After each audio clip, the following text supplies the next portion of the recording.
Thank you again for joining us for another episode of Stories They Buried podcast. On this episode, we're going to be talking about the Greensboro Six. The Greensboro Six were six black men who defiantly played at the whites only Gillespie Golf Course in Greensboro, North Carolina on December 7th, 1955. The Greensboro Six was led by local dentist Dr. George Simpkins Jr.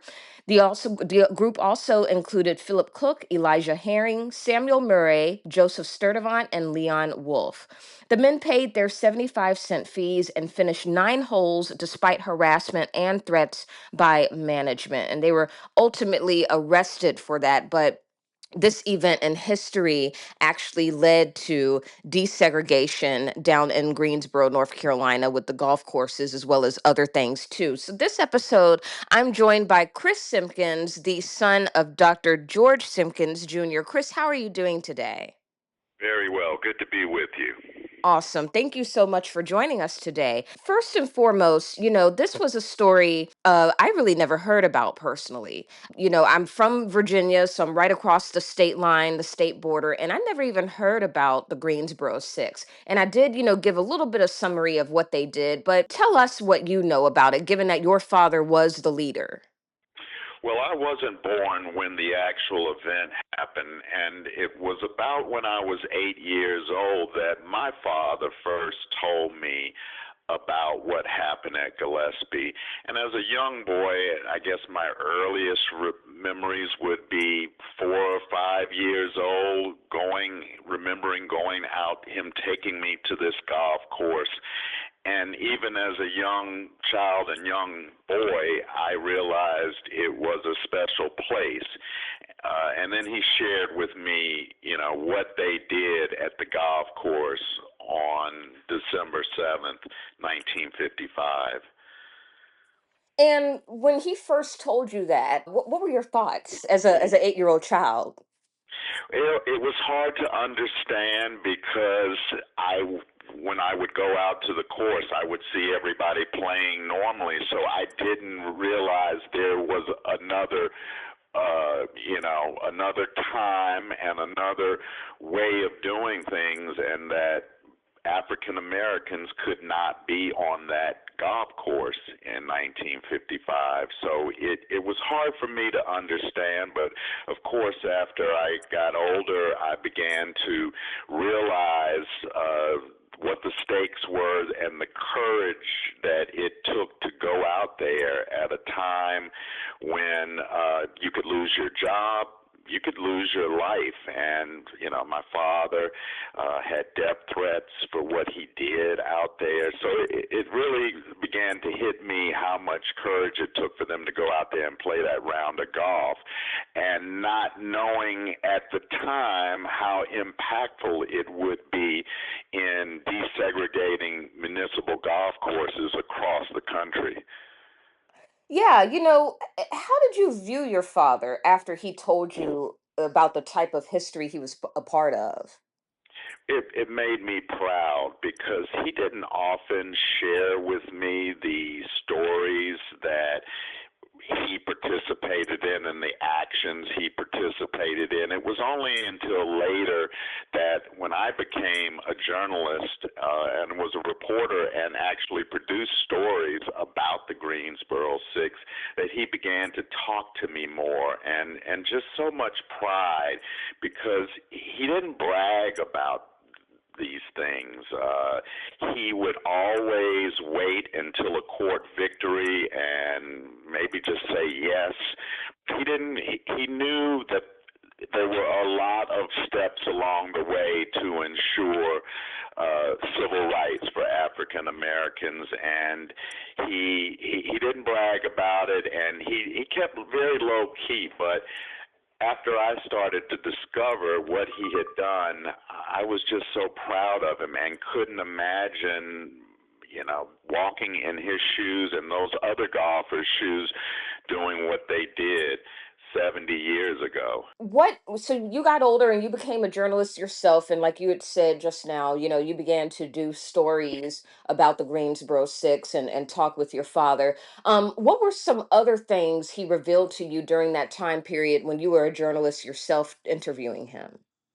Well, he revealed what a tenuous time it was then. Greensboro was a very, very segregated community, as was much of the South at that time. But the resistance to integrate facilities was really, really difficult. And it made me realize what he did was so impactful when he and those golfers went out to Gillespie and integrated that course, that would set his course for a career in civil rights. Yeah. And what was his exact words that he, as far as why did he, why he did what he did? What was the main driving force of him doing what he did, as well as with those other five black men? Well, I think the driving force was that they saw the disparity. They were only allowed to play at a blacks only golf course called Noco Park Golf Course, and the city poorly maintained the course. There were big patches in the fairways, rocks on the greens. Then they would go just a short distance away was Gillespie, and they would look at Gillespie, and it was this beautiful, pristine golf course, and it was a whites-only course, and they couldn't play on it. And my father was so upset, and that his tax dollars were being used to fund, build, and operate Gillespie, that anybody who paid taxes in the city should have the right to play on Gillespie. And they challenged the city to fix up the blacks-only course, Noco Park Golf Course, and they wouldn't do it. And so my father was like, something has to be done. This is simply not fair that the black citizens of Greensboro pay tax dollars and are not able to play on this golf course. Well, what's crazy, Chris, and I don't mean to go off on a tangent, but when you just now described the differences in the black owned golf course and versus the white owned golf course, a lot of people nowadays are, I guess, because there hasn't been a change really in race relations, like talking about across the country still, a lot of people are now resorting to the idea, oh, we should have stayed, segregated, because we had our own this, that, and the third. But, looking at the disparity in which, I mean, there was such a huge difference between our stuff versus their stuff, and it just seemed like our stuff was always the out of shape. It was always the dirtiest, and it was done like that on purpose. So when you hear people say we should have stayed segregated, what's your take on that? I just think it's ridiculous. And there were attempts to do that. I mean, for the longest time, the city tried to suggest that Gillespie Golf Course was private. And that was another way of excluding blacks from golf courses. You had a private country club, or it Mhm. was simply a private course that didn't allow blacks to play on it. But remember, both of these courses were city owned and city maintained, and there was just such a stark difference between how they were cared for. And it was clear that as long as it stayed segregated, the city had no intention of maintaining Noco Park Golf Course at the same level as Gillespie, and I think they knew that. And the idea that, the African Americans in the triad community should just be happy that they have a golf course to play on, period. Because after, attempts were made to open Gillespie, after a court ruling, mysteriously the clubhouse had Gillespie was burned down by Mhm. an arsonist to prevent the course from opening to blacks, and then the city just simply shut down both and didn't reopen Gillespie, and it shut down the black-only No-Co Park golf course. So nobody in Greensboro who wanted to play publicly at a course could play golf at that time. So it just shows you that the segregation, was not this so-called separate but equal so-called experiment was not what it was. It was not separate. It was separate, but it wasn't equal. That's crazy. So about the arson, right? Did they ever catch who that person was, and how long after your dad and the men did what they did was that clubhouse caught on fire? Yes, it was very mysterious. No, they never caught who did it. My father always contended that someone from the city did it as an effort to prevent integration of the golf course, but he had no proof or evidence. It was just a suggestion, and certainly the timing was suspect. 2 weeks before Gillespie was to open to black golfers, the clubhouse burns down, and the city used that as an opportunity, like I said, not to open the course again. Wow. Unbelievable, unbelievable. How long after did it take for them to rebuild that clubhouse? It took a couple of years, I believe, to rebuild the clubhouse and then reopen the course. And it was 7 years to the day that my dad and his other friends went out there to play at Gillespie. He teed off at the newly integrated Gillespie Park Golf Course.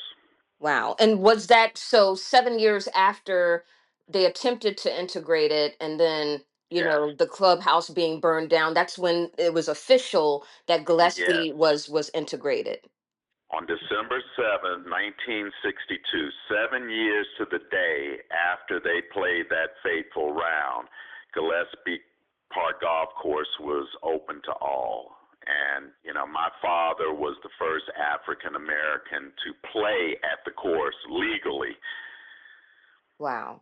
And how did that make him feel? Did he ever tell you how that made him feel, that it was official, that he was able to finally do that with the law protecting him? He was thrilled. He was thrilled. It took a long time, and he was persistent enough to keep the fight going in the court system to see it through. Because he could have given up. They could have pled guilty and, convicted of trespassing and been done with it. But he knew that he had accomplished a lot. And it was not just him. I might also point out that my maternal grandfather was the one who filed the case on the golfers' behalf and argued the case before the Supreme Court. Okay, and what was the outcome of that? Well, the Supreme Court rejected the argument that was made in a 5-4 decision, but one of the justices said that in its dissent, how could taxpayers pay to maintain a municipal golf course and not be able to play on it? So the Supreme Court did not uphold their efforts to play on Gillespie, but what it did do, and that dissent by the justice shamed the governor of North Carolina at the time to commuting the convictions of the Greensboro Six, and they were able to not be charged with trespassing and not have any record for going out there and illegally playing on the segregated golf course. And then later on in the process, they were able to get a superior court to side with them. And basically, the U.S. District Court judge sided with the Greensboro Six and ordered that the course be integrated. Well, that's interesting.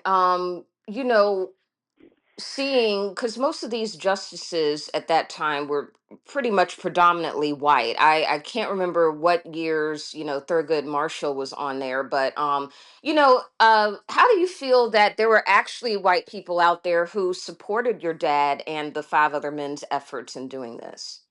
Well, my father, as a civil rights leader, was, I think, successful because he was able to bridge the gap between fighting for African American civil rights and finding white people that were supportive of those efforts. And he did that across his career. I mean, he even worked with a local businessman, white businessman named Ralph Johns, who came up with the idea for the A&T students and helped to organize the A&T students to be in a position to go down to the local Woolworths lunch counter and at the whites only lunch counter and launch the sit-in movement. He worked with former Greensboro Mayor Jim Melvin, who was a longtime community leader who recently passed away, to bridge the gap towards bringing integration fully into every part of the community in Greensboro. Wow. So he believed in very much working with like-minded white people to achieve the goals of civil rights. Wow. And that was going to lead me to my next question too. For you, talk about the type of man your father was and what he stood for. He stood for, making the community better. I mean, what he told me time and time and again was how much he loved Greensboro. Never wanted to leave. He loved dentistry as well, but he wanted to make Greensboro a better place for everybody, and he knew that it would take, to make it a better community, he would have to fight for civil rights on different levels. So he started with the golf course case, and then he moved to the hospital case, which was Simpkins versus Cone Hospital. It was a landmark federal Court of Appeals decision in 1963 involving Cone Hospital, and it led to the integration of hospitals across the United States. Wow. Then he went to try to get other recreational facilities open.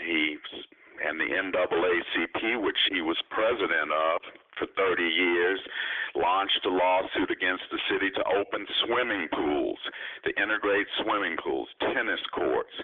Then he moved to try to get the school systems integrated fully, which he and the NAACP were successful at. And then he turned his attention to employment, getting at the time the big banks there like Wachovia to hire black tellers. Also, they were successful in that endeavor. And then he turned his attention to getting black representation, political representation. So he and a group of others launched massive voter registration drives, which culminated in getting people out, especially African Americans, out to the polls, and established a whole network of voter registration and ride to the poll system, where on voting day, he and a group of others would use CB radios in cars and use them like taxis to go pick up people from the homes, their churches, and deliver them to the polls so they could vote.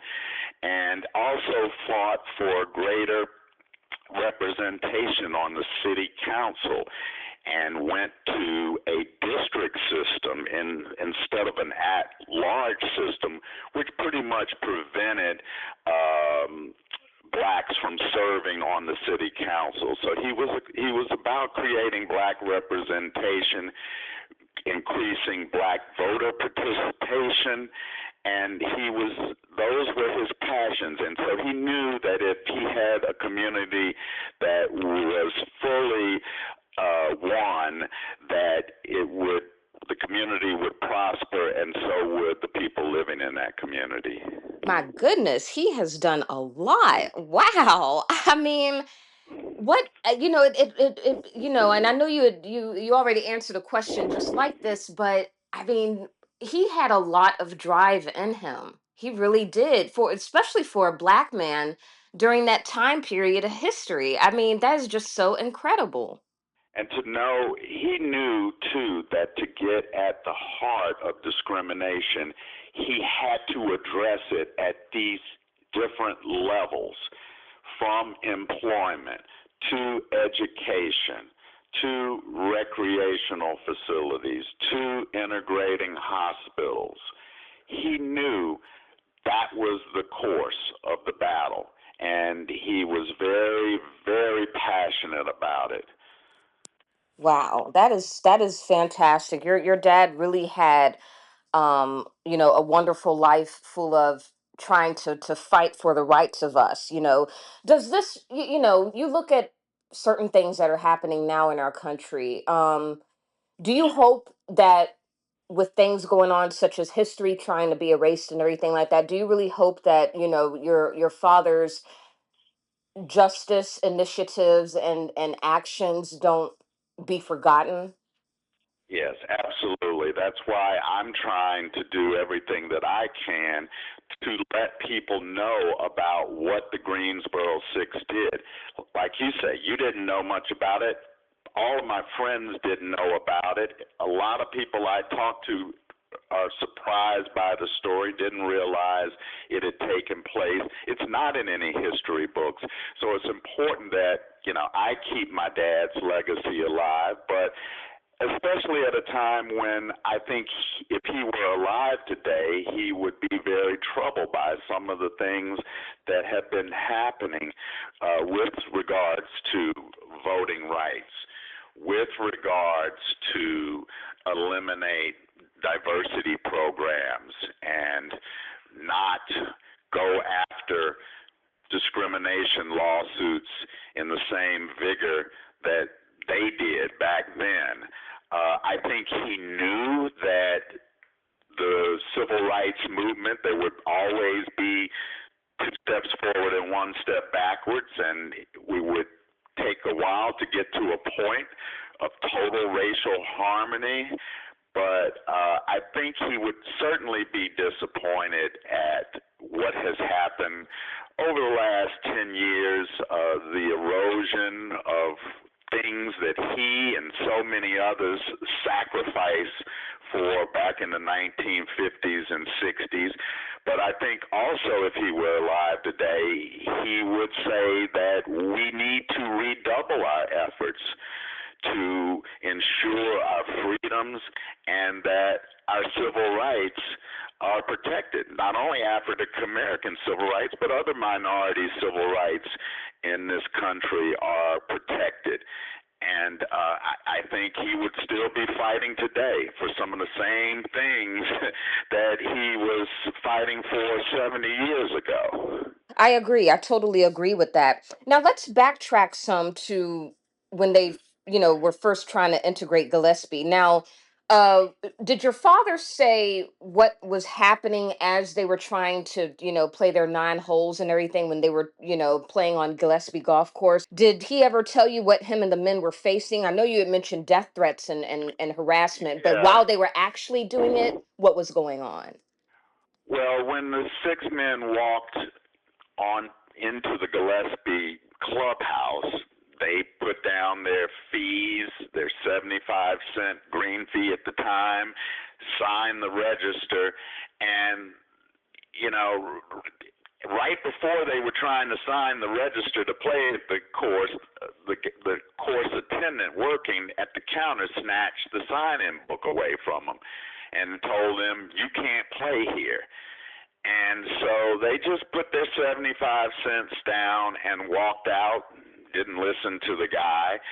And then the irate golf pro of the course caught up with them a few holes later and told my dad, "What are you here for? What is your cause?" And my dad, and the guy said, "Why are you here?" And the man, my dad, just responded to the golf pro and says, "We're here for the cause of democracy." A pro apparently called a deputy sheriff, and they were following the men around for a few holes, and my dad said he was terrified. He was so scared that he didn't want to put his club back in his bag because he thought that he might be harmed, and he wanted to have something in his hand ready to defend himself. He was rattled. He was shaking. And, after 9 holes, they were so mentally exhausted that they played 9 holes and then left. And then hours later, a black policeman showed up at my dad's house, and police officers showed up at all of the 6 men's homes that evening and arrested them for trespassing. They were taken up to the jail and booked, and my grandfather bailed them out of jail, and there's the one photograph of all of the golfers together that's a famous photograph with my dad on the right side of the golfers there just as they were being released from jail. And it's a very famous photograph because they did not look like they were sad. As a matter of fact, they looked very satisfied at kind of what they had done, and they stuck together. So so it seemed like your dad wasn't in jail for long, because my next question was, how much jail time did he face for He that? didn't. He didn't face any time. My grandfather bailed them out the next day, and they were released. A month later, the city court judge told my father and the other men to plead guilty and pay a fine of $15 and forget about it. And if they had done that, wow, history would have been much different. Instead, the group took their case to the Superior Court. And from there, I told you the rest of the story. It eventually made its way all the way up to the Supreme Court before, a U.S. district judge sided and said the course must be integrated. So they could have given up. They could have, been hoodwinked into being told, "Oh, just plead guilty and forget about it." And I guess a lot of people would have wanted that back then, but they didn't do that. And what they did changed the course of history. Wow. Well, I am so glad that those men, including your father, were able to walk out of jail to tell their story, because, we've seen many times before, especially back then, especially with what they were trying to do.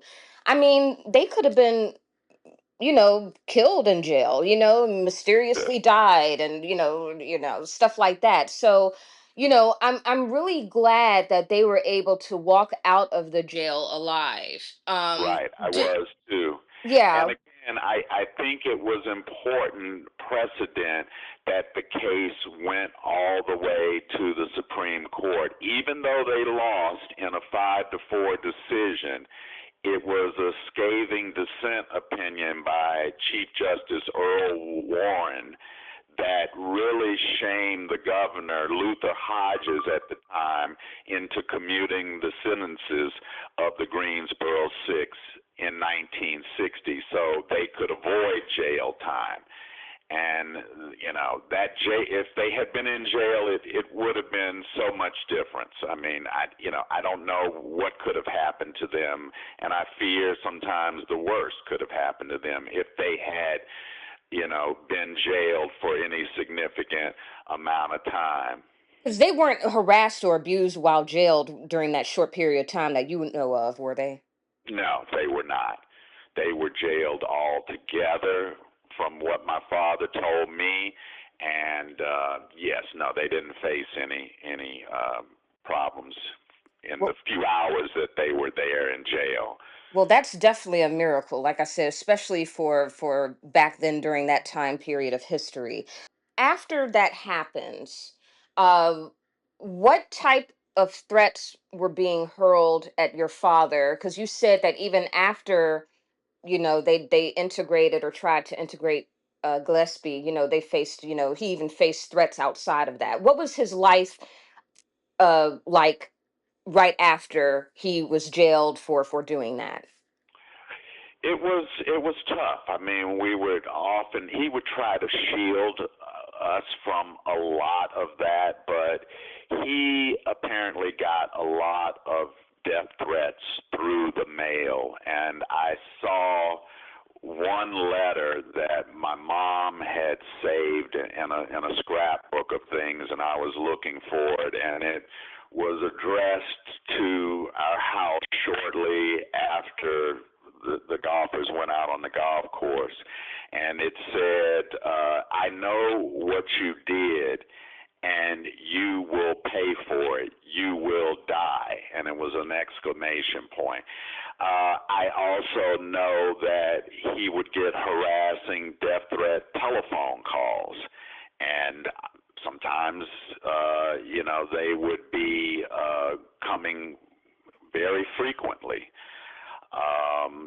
I don't know that he was confronted in person with any kind of threat from people, but he certainly received a lot of death threats via mail and the telephone.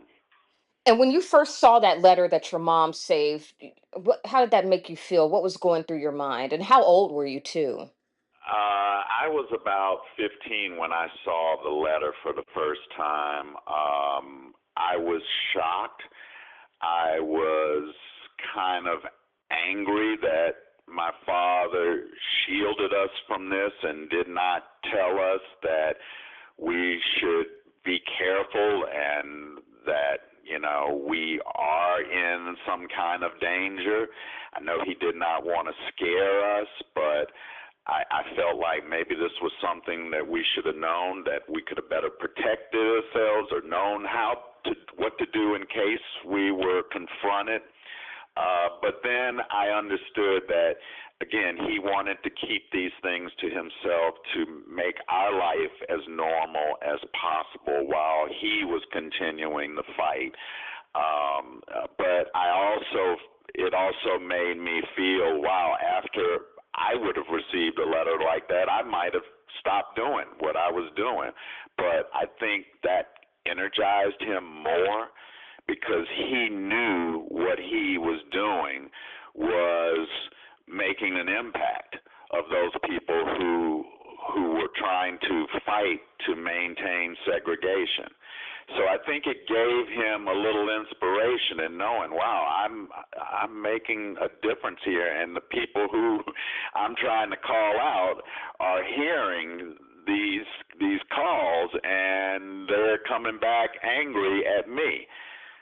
Right. Now, growing up, did you ever face any type of threats or attempted harm or anything because of who you were and who your father was?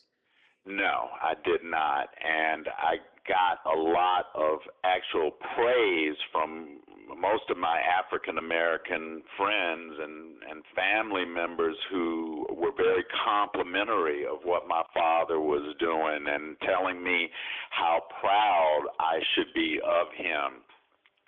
The only real discrimination that I faced personally was in first grade, where the teacher, a white teacher at the elementary school, had put the black students on one side of the classroom and the white students on the other side of the classroom. When my mother found out about that, she was horrified, went to the principal. The principal subsequently dismissed the teacher, and that was kind of my only experience of, wow, this was discrimination at its clearest. That, keeping black and white students separated and taught differently was something that, kind of amazed me. Now, if you don't mind me asking, because what you just said, the fact that the your mom went up to the school and to report the teacher, and therefore the principal was able to immediately dismiss the teacher. What years was that? Because I feel like there was a period in time where that wouldn't have happened. The teacher wouldn't have been dismissed and nothing would have been done about that. So if you don't mind me asking, what year was that? That was the early 1970s.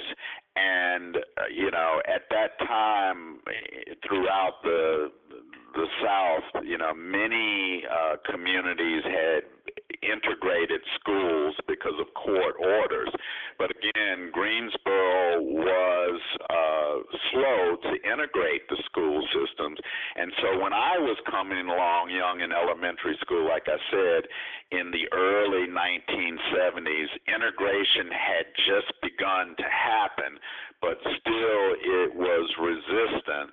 And the fact was that the elementary school principal of this school was black, Oh, and she knew that she had to stop this, right away.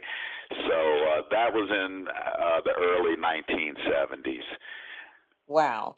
Now, from what I've gathered about this entire event with the Greensboro Six, your dad and the men were inspired by Rosa Parks's bus boycott during that time, because that was going on around that time frame. But I noticed something when I see the date December 7th, 1955. That was a few months after Emmett Till's lynching. So, were they also inspired by Emmett Till and what was going on? Because it seemed like after Emmett Till was lynched, that's when a lot of these things, such as integration and fights for civil rights, were starting to take place. Yeah, I think they were all horrified by what happened with Emmett Till and knew that there had to be something done. And where was, you know, how were people's lives going to be changed after that horrific incident? And I think all of them felt we have to do something to change this. We can't have young black boys being murdered for allegedly whistling at a white woman, which never really even happened. Mm-hmm.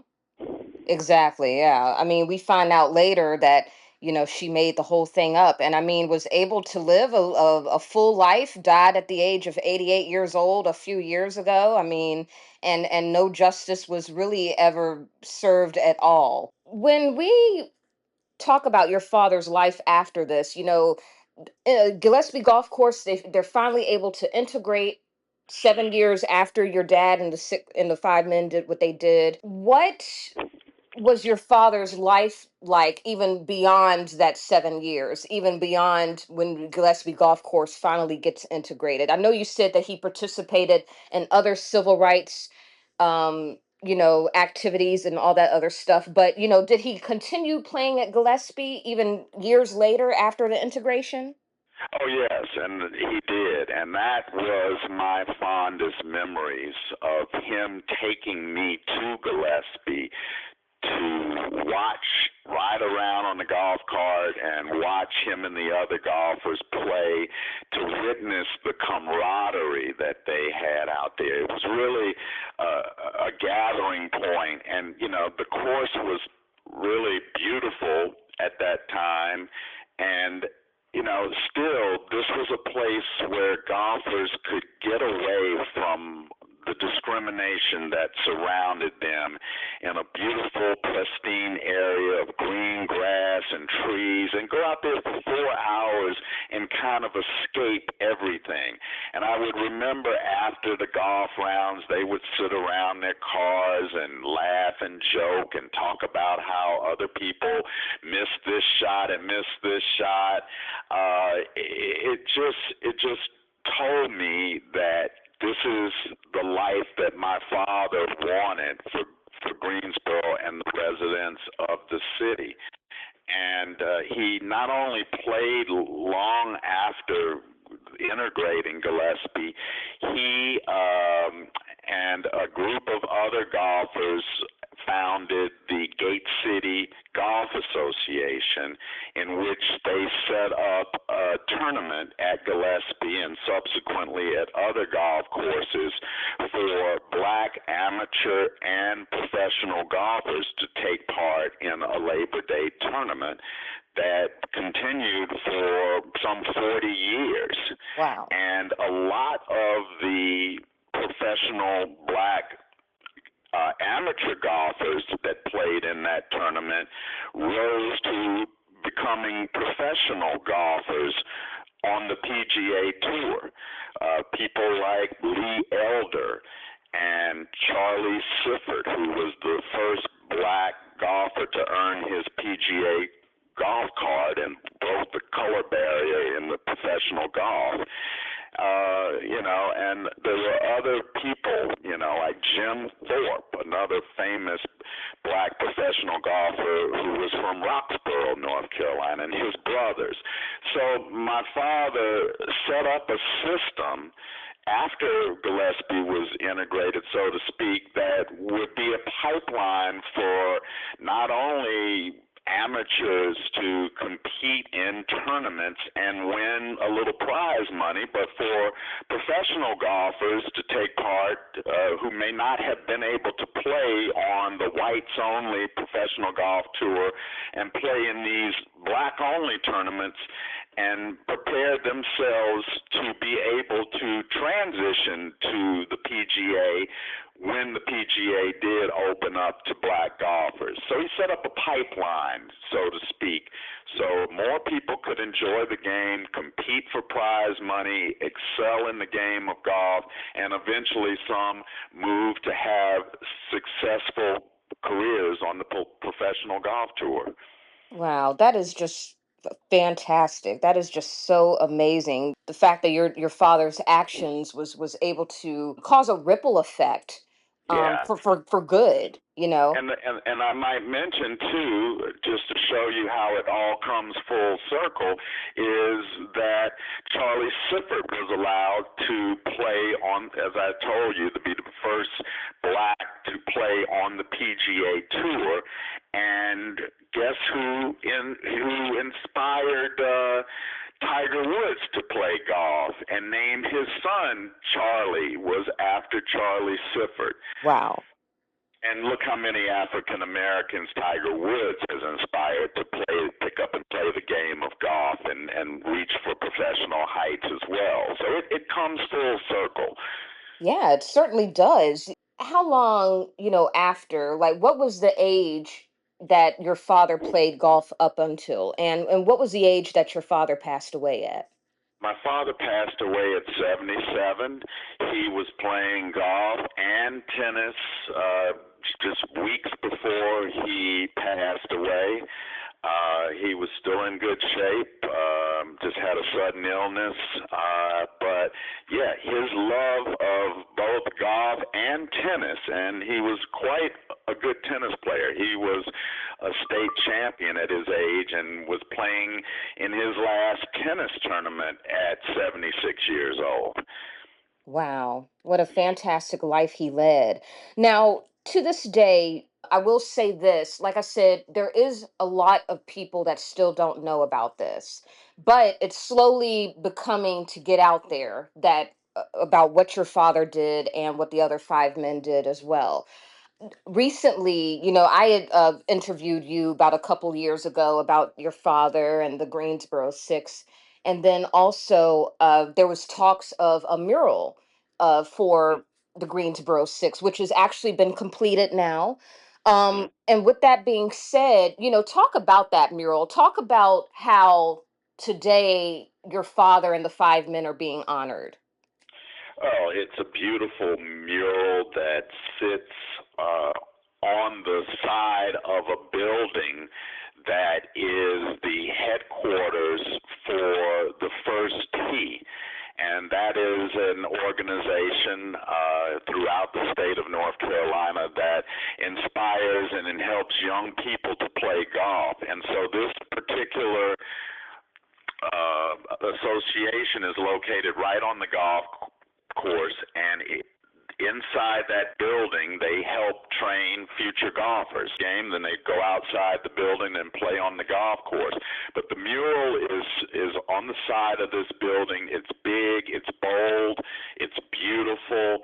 It creates images of the six golfers, with Charlie Sifford in the foreground there, and the golfers are walking through gates that you would maybe see at a golf course leading up to Augusta National, for instance, this big gate. But the gate was to represent the gate city, as Greensboro is known as. And it's just, and then there's young golfers down at the bottom swinging and playing. So it really fulfills what my dad hoped, that this would be a golf course where black, white, people of all ethnicities could play there. And there's a rainbow, and just the rainbow symbolizes the mosaic of people who now play and enjoy the game of golf at Gillespie. And when I was there for the unveiling, it was just spectacular. The artists did such a beautiful job designing it and painting it, and it really stands out.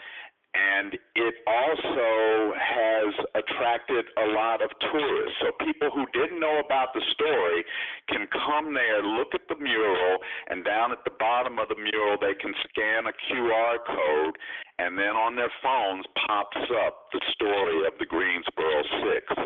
So as this mural stands, it will help to educate generations and generations of future young people to the story of the Greensboro Six and how much history was made right there on that golf course at Gillespie. Yeah, how did when you first went there and everything, and you saw all these different races of children and people out there, on not only honoring your father and the five men, but as well as like out there playing golf, how did it make you feel that your father was the reason and those five men were the reason for that? It just made me feel so proud because I knew that was what my father told me over and over that he wanted to see. And their legacy, the Greensboro Six, and their legacy is alive today in every child who looks at the mural over there, and the young people who learn to play the game of golf without barriers, and every golfer who steps on to that public course there without fear or exclusion. I mean, he would be so proud. And 70 years later now, that course is beautiful. They're fixing it up. They have earmarked money to build a new clubhouse that will have its own section of about the Greensboro Six, so that will ensure that more people will learn about it who come there and play. There will be new putting greens, new practice fairways. I mean, they're just investing a lot of money in that course, and my father would be just so proud of everything that's happening and everything that is going to be developing on the course over the next few years. My last question is, I know that there's a historical marker on there, at Gillespie Golf Course right now, but there's not one that I know of from the state, like the actual North Carolina state historical marker about the event and what the Greensboro Six did. Is there any efforts that you know of to erect a state marker like that? No, I don't know about the actual state marker. I do know that it is a state North Carolina Civil Rights Trail marker there, but not the kind of state marker that marks the spot outside of Cone Hospital, where there's a marker that says Simpkins v. Cone and talks about the landmark federal court ruling to integrate the hospital. But Do you think there what we needs are to be hoping, a state historical marker there? there is a state, it's called state civil, North Carolina Civil Rights Trail. And so I guess the state of North Carolina set up a series of markers at significant civil rights spots throughout the state. And a few years ago, they placed a marker at Gillespie saying, this is a place you should come visit along the North Carolina Civil Rights Trail. And I Mm. think these civil rights markers and the trail stretches from eastern to western North Carolina at various spots where significant civil rights history was made. And my last question is, like I said before, I know that your father and the five men are being honored. There's a mural out there. There's a QR code that you can scan that pulls it up that talks more about what they did and what the aftermath of that was. But how else would you want your father and the five men to be honored outside of that on a national or maybe even worldwide scale? Well, I hope more people would learn about their story.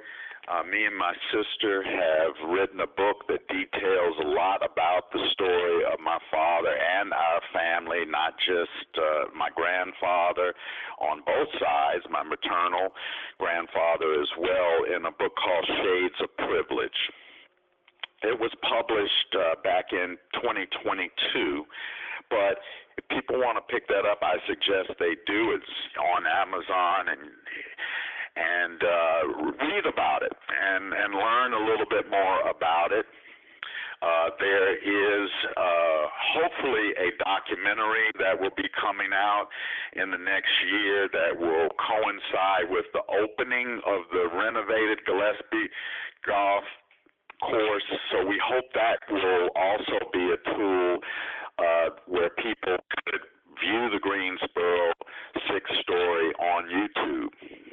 All right. Well, that's all my questions I have for you, Chris. Is there anything else about this time in history, this event in history that I didn't ask you that you feel is important that you want listeners out there to know about? I think we covered a lot of the nuts and bolts of it. I just want people to learn more about this story and tell others, because often that's how our history has been spread, is oral. But now with our technology and AI, we can look these things up in a matter of seconds and learn about it and the impact that they had on people's lives back then and the impacts they're having on people's lives today. Absolutely. Well, Chris, thank you so much for joining us today. I will say I'm honored to interview you again and sit down with you to talk about your father and the five men who were brave at that time in history to integrate a Gillespie golf course down here in Greensboro, North Carolina.